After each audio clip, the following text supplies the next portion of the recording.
I grew up in a family that had dinners where we talked about issues of the day and justice. And my parents were both very, very much activists and very thoughtful people.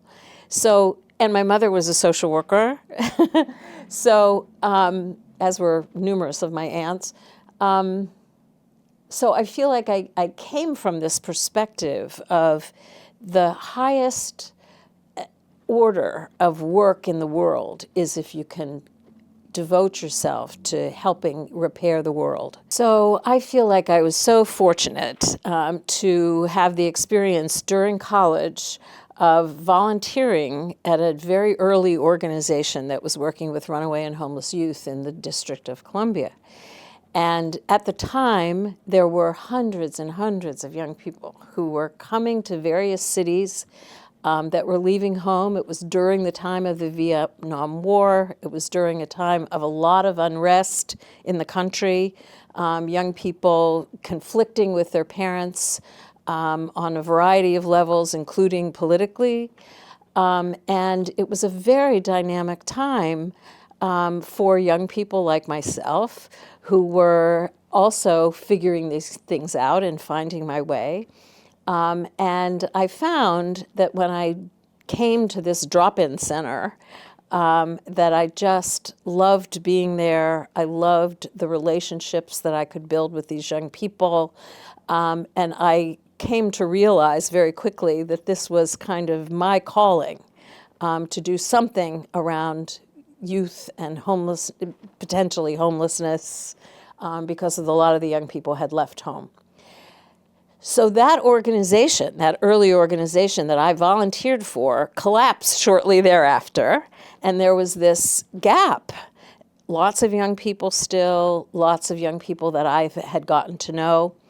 And so as I finished college, I went around and tried to find some organization, a church, in fact, that would host another effort to make ourselves available to young people.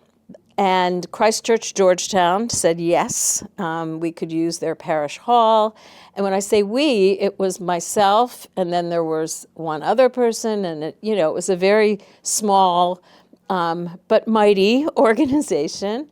And we just found our way to a few people who were spending our time on the streets at night because there were lots of places for young people to congregate, to have, crash in various places, and draw them to us. And we had meals and we had conversations.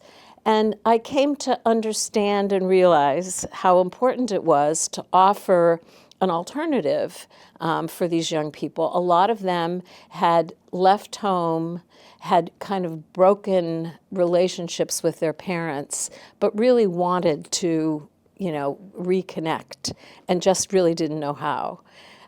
So it became very clear to me early on that there was a role to play, and I was very happy to be a part of playing that role.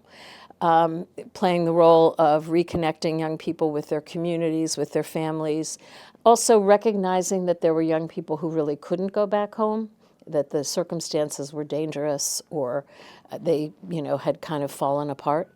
And so beginning to recognize that there were a variety of things that could be helpful. And so it began. My view early was that we needed to take this holistic approach to every young person, and that we should be available for whatever pieces of that that they need or want. So we always had the idea of, in our early programs at least, every young person had a person who was their main relationship, and it was through that person, in part because relationships are so important to all of us. We change more in relation to other people than we do just on our own. And so having that primary relationship was such an important piece of things. We really tried to make it a welcoming, warm, loving place. I think that there's lots of skills that we need to teach people. People need to understand the impact of trauma. They need to understand how to work with families, how to build relationships with young people who are very, very mistrustful. But you have to do it with your heart, because that's the way that it will really work.